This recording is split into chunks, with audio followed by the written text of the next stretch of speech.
Hi, everyone, and thank you for joining us. My name is Lauren Hunshammer, and I'm the Director of Marketing for Tessman Company. Today, we welcome Jerry Brown from Precision Organics, and he'll be leading us on a conversation about the benefits of a new product that Tessman is now carrying, C20 Soil Builder. Welcome, Jerry. Thank you, Lauren, and thanks everybody for showing up. As Lauren said, I'm Jerry Brown. I'm the Director of Sales and Distribution for Precision Organics. We're going to spend some time talking about the features and benefits of what is literally new and groundbreaking technology in C20 Soil Builder, and the effects, the value that it can have for you in creating healthy, porous, living soil. A little bit of my background. I'm a 30-year veteran of our industry. I was blessed in my career to hold a number of positions that provided me the opportunity to work with industry professionals in golf, sports, turf, arborist, lawn and landscape, municipalities, and pretty much work all over the country. I have spent the past 3 years working exclusively with the C20 Soil Builder product with the two founders of the organization, Dr. John Lloyd, who is an Ohio State PhD, almost 2 decades as a research scientist in our industry, and his partner, Dave Fritz. And David has had a distinguished career in product development, formulations, manufacturing. We've had C20 in limited distribution for the past several years. We expanded distribution this past year, 2019. That was my role mainly in the organization. We now have 20 distributors pretty much coast to coast. And quite frankly, we're very excited about being part of the Tessman team. We're pretty picky about looking for distributors, and they absolutely checked all of our boxes. So with that being said, I will tell you that I created this presentation in early January, and this statement here, it's easier to make a buck than it is to make change. It was a little play on words that was the opening slide of a presentation that I participated in probably 20 years ago. Some things never change. I had no idea at the time I put this together that we would be going through so much change as we are right now, and we'll all get through it. But with that being said, this really brought to mind that there's really two kinds of change. There's involuntary change that we're going through, which is quite frankly usually difficult. We can't control the timing, or we don't know what the outcome is, and it can be painful and unwanted and nobody likes it. But the other kind of change is voluntary change. And a lot of the course that I took was involved about voluntary change. And the takeaway from that whole experience was that people generally don't have to accept it and will generally resist it. And they resist it because it basically changes the way they think, the way they do things, some of their beliefs, it changes their habits. And if given the option, many people don't change until they come to the conclusion in their own minds that it is the best thing for them to do, that it's faster or more productive or more efficient or more profitable or whatever the change in place is, when they finally decide that it's their best course rather than staying the course that they're on. And I guess what I'm saying is this: it took me several weeks of looking at all the data and looking at the information on this product 3 years ago before I started to change my thinking.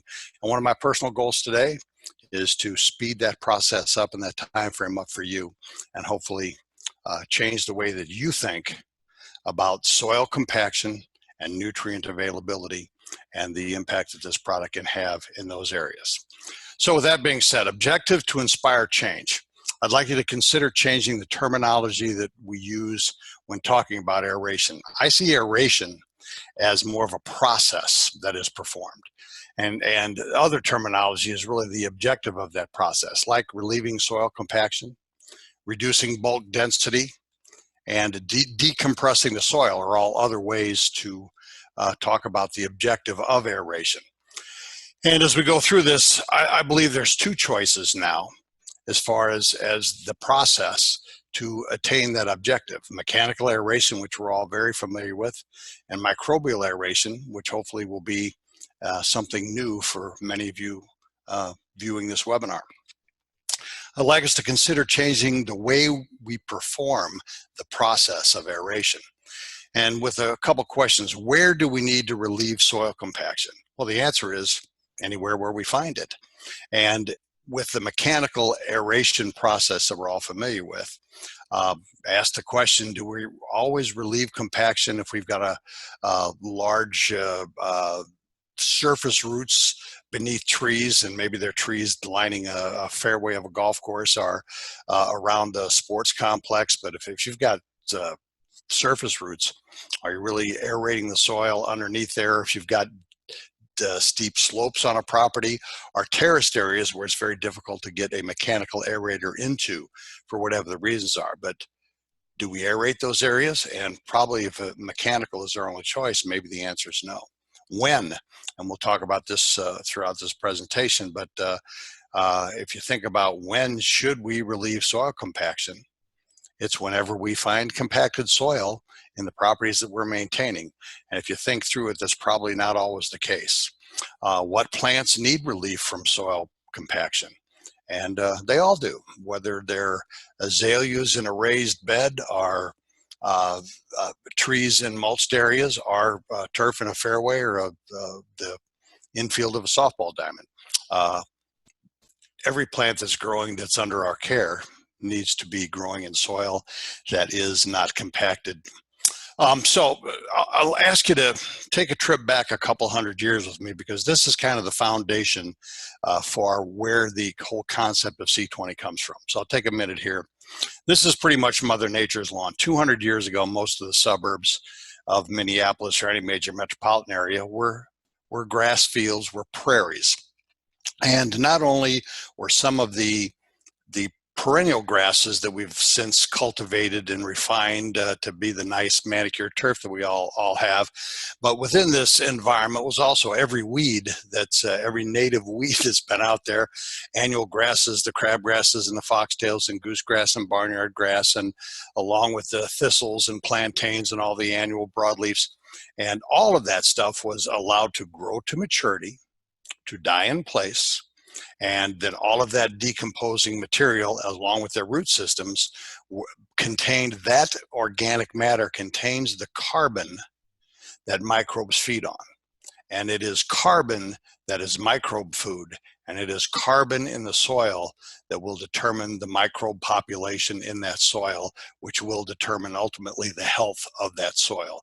And that is the foundation of C20, is carbon.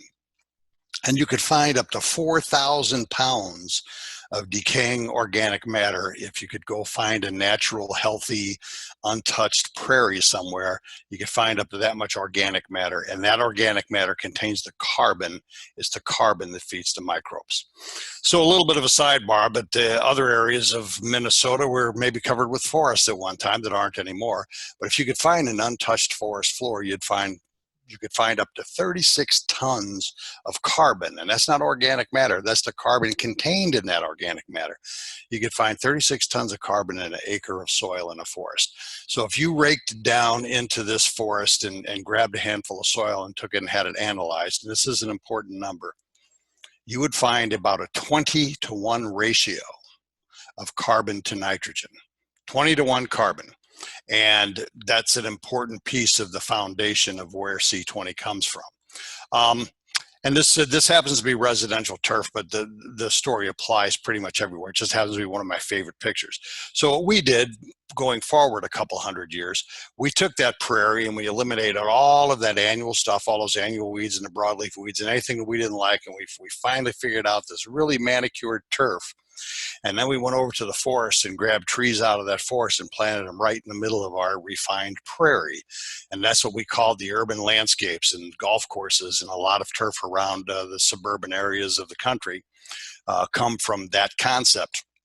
This particular picture, you can see, and we've all seen this before, and I've probably done it a few times in my lifetime, but a question that we might ask ourselves, if this tree was planted 2 or 3 years ago, and you can kind of calculate how big the root ball was when it went in the ground and how far it has spread in this probably compacted clay soil, I doubt if any of those little green rings there, I doubt if any of that fertilizer actually got to that root ball. But that isn't the point of this photo from this presentation. The question is, why would we be pumping in nitrogen around the root ball of this tree if indeed Mother Nature intended for it to be a 20-to-1 ratio of carbon, the tree root system, the microbial activity to loosen that soil and have those microbes converting nutrients for root uptake, it needs a lot more carbon than it does nitrogen. And from time to time, we've all seen this happen, whether it's on a golf course or in a residential area. But if we continue to push top growth, if we push and push and push from fertilizing trees, and some companies will fertilize them a couple times a year, and if that's our approach to making the healthy tree, and we push that top growth, the end result can be, if the root to canopy ratio isn't there, the health of the tree is not going to be, obviously this is an extreme case, but you're not necessarily going to have the healthiest tree in the world if the root system isn't keeping up with the canopy growth. But on the other hand, on a positive note, we do create opportunities for those creative, artistic people in our community, for the sculptors and painters, if we end up fertilizing them to death. I wanted to point in this picture, though, that the tree in the background on the left, and going back to the forest picture for a minute, if you think about, I'm going to say that's a 18 to 20-year-old tree. I don't know how old the tree is. But if it's a 20-year-old tree in its natural environment, for 20 years, every leaf, stem, stick, twig, every bird nest that fell out of that tree and landed on the ground would be laying underneath that ground, and it would be decomposing over all those years, and it'd have its own little ecosystem going on, to where all of that decomposing organic matter would provide the carbon, so the microbes would till the soil from the underside, releasing nutrients, loosening the soil, and the root system would continue to expand. Obviously, that's not taking place. I think that's a softball diamond in the background behind there. So this would be the tree in the center field of the softball diamond, I guess. Back to turf for a minute, though, just for a second. This is kind of an illustration of that prairie picture. But when you have the vast root systems and all that top growth and all that organic matter that's going to die in place and lay there, it's kind of creating its own compost pile, if you will. And it's there, and it's always there year after year after year. On the far left side of this slide, if you look at this could be, the caption reads typical sports turf. This could be a soccer field or an infield of a softball field or a fairway in a golf course. But the fact of the matter is there's very little decomposing organic matter on top of the surface, and there's very little decomposing organic matter underneath the surface. So as the time goes by, the soil underneath this blanket of finely manicured turf slowly becomes depleted of carbon, which means the microbial population continues to decrease, and that is part of the contributing factor for compacted soils. So this is just to put a little science into some of the background that's been done over the years. But one of the ways to measure, the best way to measure microbial activity in soil, and it's much easier to do in a laboratory, is to measure the CO2 respiration, the amount of CO2 gas coming off of that soil. And back to the pile of compost, this purple line here with the X's on it that stops just above the 4,000 milligram line here, that's compost. And what we did with this experiment is equal amounts of compost compared to C20. And as you can see in the top line here is the C20 line, but as you can see, and as the caption reads over here, C20 produces 157 times more microbial activity than an equal amount of compost. So plainly said, for people with my math skills, is C20 is the 10 pounds of C20 per 1,000 square feet as far as providing carbon for microbe food. You could do the same thing if you put 1,570 pounds of compost per 1,000 square feet. And I don't think that would necessarily be healthy for the turf, but it's a hugely concentrated source of carbon. So why was an aerator invented in the first place, mechanical aerator? And if we were in a room where I could ask this question and solicit 5 or 6 answers from people, then I would If you didn't come up with the right answer, I'd do so. So I'll just tell you what it is. And this is an old saying: necessity is the mother of invention. My belief is a turf aerator was invented because we became grass farmers. And whether we're talking about golf courses or sports turf or commercial properties, we became grass farmers. And now we had a perennial crop, weed-free perennial crop, that we had to figure out a way to till the soil without destroying the crop. We certainly couldn't just turn it all up and till it in every year. It's not only practical, but economically wouldn't work. So we need to come up with a way to till that soil and loosen that soil in order to relieve that compaction, but still, for the most part, leave the crop in place. And that's what we came up with years ago, and we continue to refine to this day. But the good news is there's now another way to get the job done. So how long do the benefits of a mechanical aeration last? According to the USGA and a major university in this country, about 6 weeks is the end game. If you're aerating finely manicured turf, about 6 weeks later, you're pretty much back to where you started before you aerated. Does mechanical aeration damage turf? Well, of course it does. We don't think about that a lot, but in that 6 week period that you're changing the compaction in the soil, about the first week of that is the turf has to take a week or so to recover from the damage that you've done to the root system, because when you're aerating the lawn, you're pulling out, it's not a surgical procedure. It's actually pretty crude. You're pulling out a lot of the root system, and a lot of those the plugs contain pieces and parts of the grass plants. So it's going to take a week or so for it to recover. So it does damage the turf. How many tine holes per square foot are best? Well, that's a kind of a trick question, but how much damage do you want to do to the turf? It is kind of a trick question. How long before we see results? This is a question I like to put in here, because using C20, a lot of people have asked, in fact, almost everybody asked me that question. Well, when will I see results of what I've done? Well, if you compare it to aeration, when you aerate a property, the results you see are after the plugs finally melt away and go away, and that piece of it doesn't look like it did the day you aerated the lawn.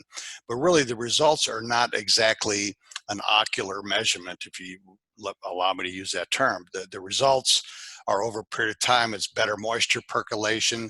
It's more roots develop, which creates a thicker canopy, which is less weed encroachment, and all those things that appear over time. But it's not just one thing. So the results of a C20 Soil Builder application are very much the same long-term results that you're getting from an aeration. The difference is the results can last longer than 6 weeks. And should turf managers relieve soil compaction in the spring or summer? Absolutely, yes. And again, if we go back to question number 2, does mechanical aeration damage the turf? There's a lot of reasons, and there's probably 3 reasons why we wouldn't do things in the spring or the summer. Weed encroachment, if you're using a pre-emergent barrier, or it's just that time of year where all of the broadleaf weeds germinate, the last thing you want to do is open the canopy up and poke a bunch of holes in it for the dandelions to pop out. Summer, we don't do it because it's you can damage the turf if it's hot enough and dry enough, and you're out aerating in the summertime. You have to be pretty darn careful because of temperature, because it does damage the turf. And thirdly, if you're dealing with any type of sports turf, whether it's soccer fields or golf courses or ball diamonds, there's the playability factor, and you can't necessarily close those sites down, and you don't want to disrupt play. So that's another reason we don't do it in season with a mechanical aerator.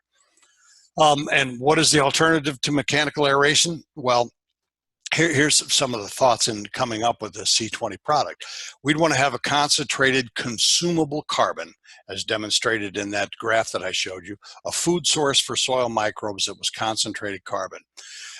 Perfect world, we want 50% of that carbon to be available right now to immediately, and as that chart showed, in about 10 days or so, you exponentially increase that population quickly in that first 10 to 12 days, and then the rest of the carbon to be available to maintain and sustain that population over a period of time to where they continue to work the soil in your behalf. We would want a consistent product that every bag was exactly the same, which is certainly not going to get with compost or mulch or anything else you might be using, but consistently every bag to have that 50-50. And here's the key, the target was, and what Dr. John and Dave Fritz came up with, the 20-to-1 ratio of carbon to nitrogen, and that is why the product is called C20, because it's a 20-to-1 ratio of carbon to nitrogen. And we'd want it formulated, and if this isn't important to you today, it will be in the next few years. So you may not be part of the industry because this is where it's headed, but sustainable, replenishable, renewable resources that are natural and environmentally friendly. And so we were seeking carbon-rich components that fit that category, and we found them. And finally, easy to apply. This happens to be about 150 SGN spreadable granule, and it is only available in a granule form right now. And no, it is not a greens grade product. Being a 150 SGN, as any golf course superintendents might be looking at this, it's not a 90 or 100. We're working down that path, but that's a story for another time.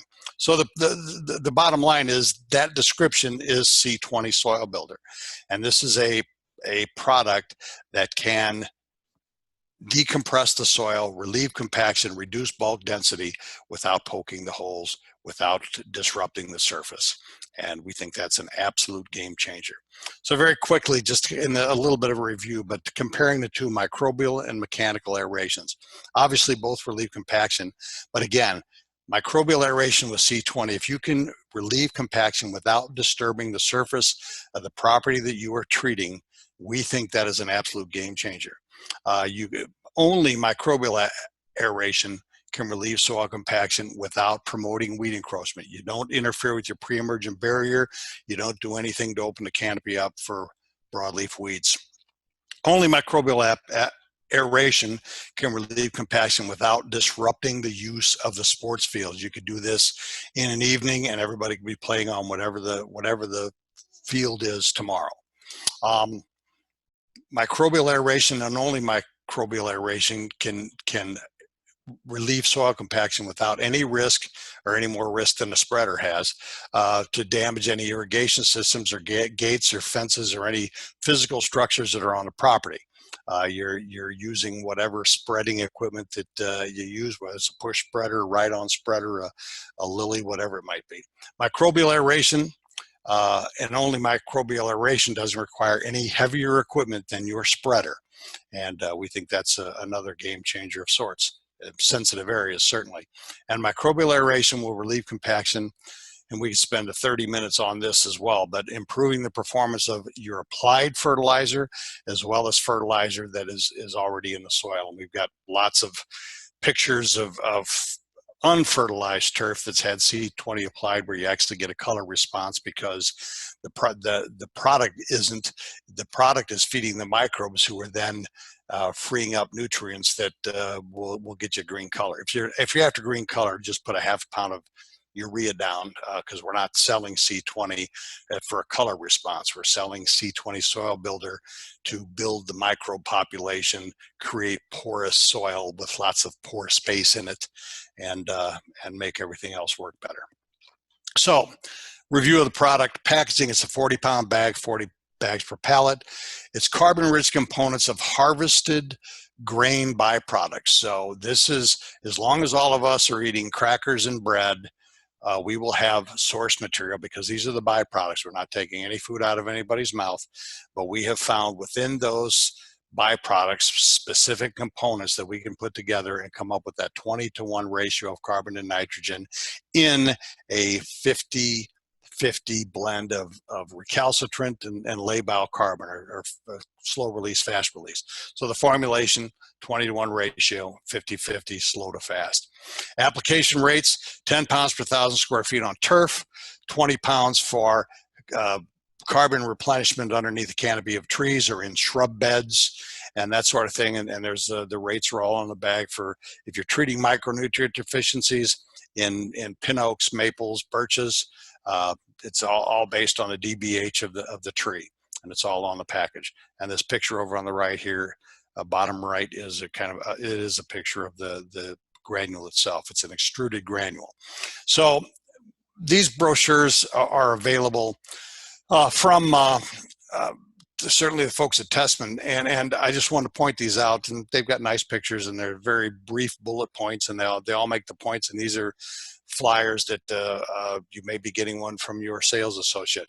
But in the top of these, in the header, the YouTube links, these are 4-minute YouTube presentations. And if you've got staff or folks that you want to review this is a 4-minute review. A lot of what's in this presentation is there, but I personally, and believe me, it took a lot to get this down to 4 minutes, but this is a 4-minute review of the use of C20 on turf. And I would strongly suggest that if you're having a training session, you might want to have your folks review this, but there's a lot of content jammed into those 4 minutes. It's a good, concise overview of using this product on turf, on sports turf, whether it's golf or fields of sports turf of any sort. We've got a couple flyers on trees. This is a completely different presentation. This is a 4-minute, I think it's 4 minutes and 19 seconds. But this is about using C20 for micronutrient deficiencies on trees. It's an exceptional product. No, as it says, no holes drilled in the trees, no soil injections, no foliar spray. Again, you can do this on a golf course while play's going on, and you're not going to disrupt anything.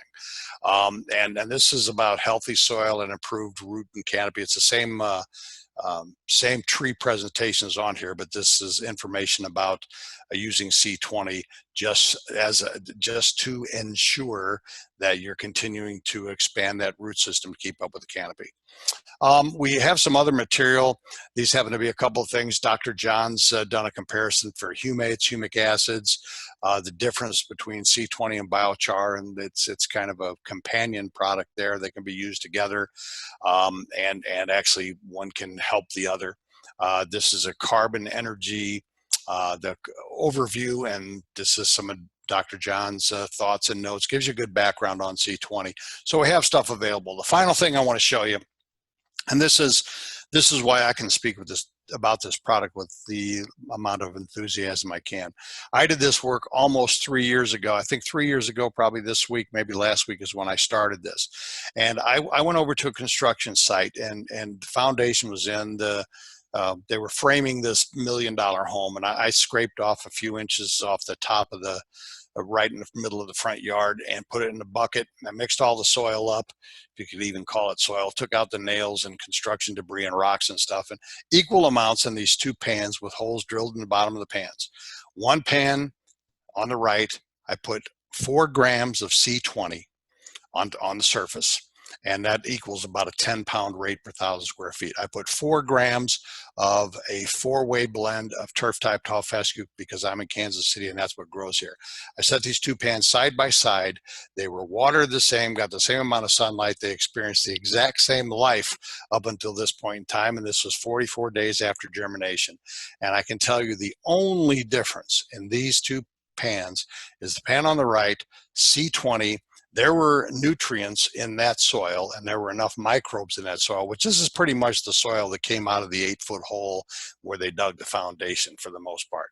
But there were enough microbes and enough nutrients in that soil that exponentially increasing that microbe population and the microbes mineralizing the nutrients that were in that soil. There was nothing added to the pan on the left, and it looks like nothing was added to the pan on the left. So that's the difference in what this product, the performance of this product, this is what it does. This is what's intended to do. This is what the bag says it will do.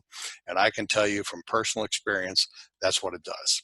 So with all that being said, that's pretty much what I have as a presentation. My email address is on here. You're more than welcome to contact me if you've got questions. If you'd like to discuss anything, certainly talk to your Tessman representative.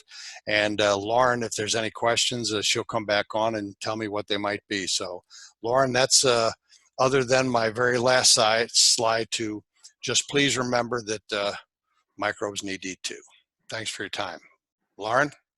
Thanks, Jerry. I don't see any open questions, so we can just wait a couple of seconds here to see if any come up. But in the meantime, we do thank you so much for all of your time. And also, you can see all of our webinars on our YouTube channel. So feel free to venture over there, and I will also upload this as soon as I get it from Zoom. And it will be on our YouTube channel /Tessman Company. I don't see any open questions, so thank you again, Jerry, for this wonderful webinar, and for everybody else showing up and attending. And if you have any questions, feel free to reach out to your salesperson or Jerry, whatever you feel most comfortable with, and we will see you later. Thank you. Thank you, Lauren.